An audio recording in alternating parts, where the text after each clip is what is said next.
भाई, उपस्थित किसान नेतागण एवं हमारे सहयोग में आए सभी सम्मानित युवा, सम्मानित क्षेत्रवासियों, ये बड़े ही दुर्भाग्य का विषय है कि भारत एक कृषि प्रधान देश है और कृषि प्रधान देश में किसान इस तरह से परेशान है जो उसकी सबसे बड़ी समस्या, सबसे बड़ी पूंजी है वो उसकी खेती। और आज ये कई महीनों से ये मामला चल रहा है। मैं कई बार जिलाधिकारी महोदया से और संबंधित अधिकारियों से भी बात किया था, लेकिन समाधान नहीं है। उसके लिए किसान नेतागण आंदोलन करने के लिए बाध्य हुए और ये समस्या किसी किसान नेता की नहीं है, ये समस्त क्षेत्र के किसानों की है। मैं देखा मौके पर जाकर के कि घुटने के बराबर पानी खेतों में लगा हुआ और धान की फसल एकदम तैयार है। सैकड़ों बीघे धान सड़ गया है और जो बचे धान है वो कट नहीं पा रहा है क्योंकि घुटने के बराबर पानी है। कौन काटेगा उसको? यानी कहना ये है कि हमारे सामने हमारी पूंजी समाप्त हो रही है और हम लोग अपनी आंखों से देख रहे हैं लेकिन कुछ कर नहीं पा रहे हैं। इससे बड़ा दुर्भाग्य का विषय क्या है? हम कह सकते हैं हमारी खेती तो हमारी माँ है ना, और किसी बेटे की माँ मर रही हो और उसका इलाज न हो रहा हो, ये उस पुत्र के लिए तो सबसे बड़े दुर्भाग्य का विषय है। और मैं इन समस्या के लिए, जो ये समस्या है, इन समस्याओं के लिए सबसे बड़ा जिम्मेवार अगर किसी को ठहराना चाहता हूं तो ये यहाँ के निर्वाचित जनप्रतिनिधि, वो किसी पार्टी किसी दल के हों, कोई फर्क नहीं पड़ता, उनको जिम्मेवार ठहराना चाहता हूं। अरे भाई, तुम तो किसानी की हालत जानते ही नहीं कि जोताई कैसे होती है, बुआई कैसे होती है, खाद कितने मिलता है, कौन सा लाइन कहाँ लगाना पड़ता है, कौन सा फार्म कहाँ भरना पड़ता है, बीज कहाँ मिलता है, खाद कहाँ मिलता है। तुम्हें उससे कोई मतलब नहीं पड़ता। तुम्हें तो इससे मतलब है कि 4.5 साल बीत गया, 6 महीने बचा है तो होर्डिंग चौचक्कवा भदोही में क्षेत्र में, अपने विधानसभा, अपने लोकसभा, अपने जिला पंचायत क्षेत्र में चौचक होर्डिंग लगा करके और बाकायदे हाथ जोड़ करके फोटो खिंचवा करके लगाते हैं। उनको तो इससे मतलब है, बाकी समस्या से क्या मतलब उनको।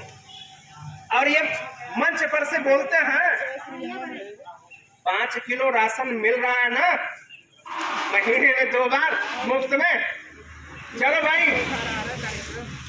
मैं देता हूं तुम्हें 5 किलो राशन, तुम अपना 10 किलो राशन दे रहा हूं महीने में 2 बार, 5-5 किलो 10 किलो पूरा दे रहा हूं। अपना परिवार जिला लो। जिला खिला लेगा क्या? जिलाएगा नहीं, कभी नहीं। अरे भाई, पराधीन सुख सपने होना ही वही हालात है। तो ऐसे लोगों पर क्या भरोसा किया जाए?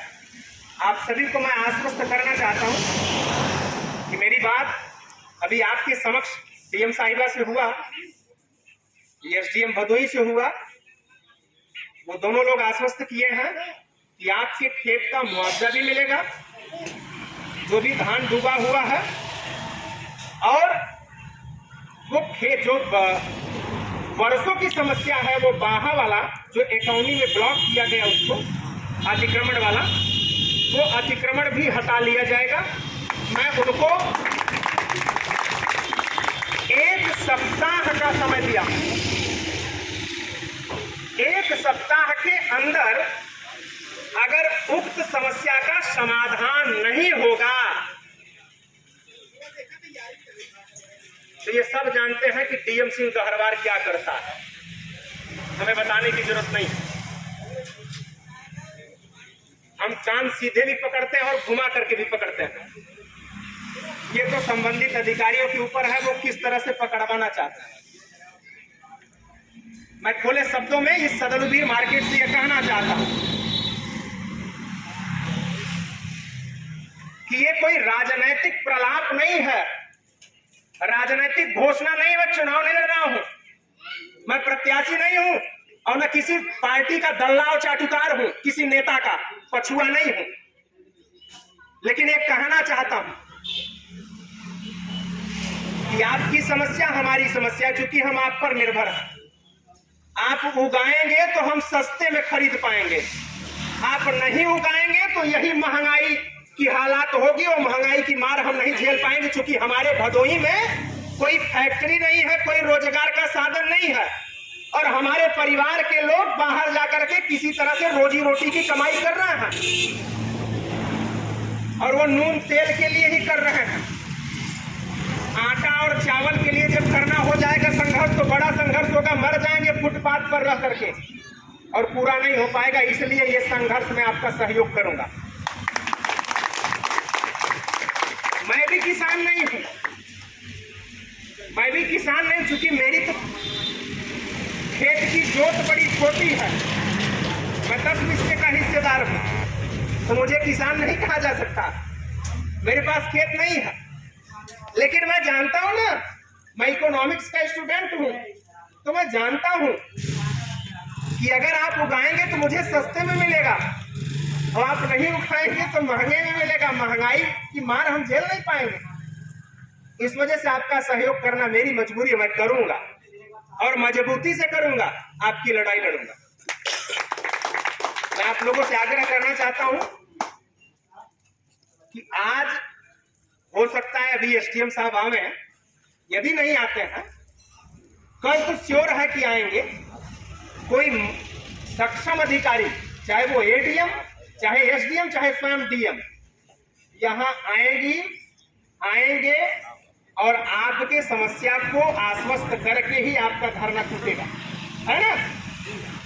और मैं ये आश्वस्त करना है कि ये धरना तभी अपने लक्ष्य को प्राप्त करेगा जब 1 सप्ताह में मामला समाप्त हो जाएगा और इकोनॉमी में ब्लॉक वो बाहा पुनः चालू हो जाएगा, है ना। मैं ये जानता हूं कि वो जो बाहा ब्लॉक किए हुए हैं ना, वो कुछ प्रभावशाली नेता के बड़े खास हैं, ये भी मुझे मालूम है, इसलिए समाधान नहीं हो पा रहा है। लेकिन मैं भरोसा दिलाता हूं कि डीएम सिंह गहरवार जो सबसे मजबूत होता है ना, उसी के पीछे पड़ता है और आप भरोसा रखिएगा आपके मामले का आप समाधान होगा। मैं इन्हीं सब शब्दों के साथ आप सभी का धन्यवाद ज्ञापित करता हूं और भाई किसान नेतागण, आप लोग पूरे क्षेत्र की जिम्मेवारी लेकर के जिस तरह से इस आंदोलन को गति दिए हैं और अपने अधिकार की मांग किए हैं, ये बहुत ही सराहनीय विषय है। मैं सबको धन्यवाद ज्ञापित करते हुए अपनी बात समाप्त करता हूं और क्षेत्रवासियों से भी आग्रह करना चाहता हूं कि वो ये ना सोचें कि हमसे क्या मतलब है, आंदोलन तो वो लोग कर रहे हैं ना, वो लोग कर लेंगे, लाभ हम ही लोगों को मिलेगा। नहीं, एक चना भांड नहीं फोड़ सकता। आप लोग भी सहयोग करिए, समस्या आप लोगों की भी है, केवल 1-2 व्यक्ति की नहीं है। आप सहयोग करेंगे तो आंदोलन मजबूत होगा, बड़ा होगा। केवल जबरदस्ती चिल्लाने से नहीं होता है, हमें पेंशन नहीं मिला, हमें ये नहीं मिला, हमें वो नहीं मिला, हमारा ये नहीं हुआ, नहीं। यहाँ मांगने से कुछ थोड़ी मिलेगा, छीनने से मिलेगा और छिनवाने में हम लोग सहयोग करेंगे ना। हम लोग युवा हैं और युवाओं की तो बड़ी भूमिका है। फिर से बोल रहा हूं, कोई राजनीतिक लॉलीपॉप देने नहीं आया, मैं चुनाव का प्रत्याशी नहीं हूं कि यहाँ आपको लॉलीपॉप देने आया, नहीं। मैं इस जिले का निवासी हूं और जागरूक नागरिक हूं, इसलिए सहयोग करने पहुंच गया। बहुत बहुत धन्यवाद, बहुत बहुत आभार आप सभी को।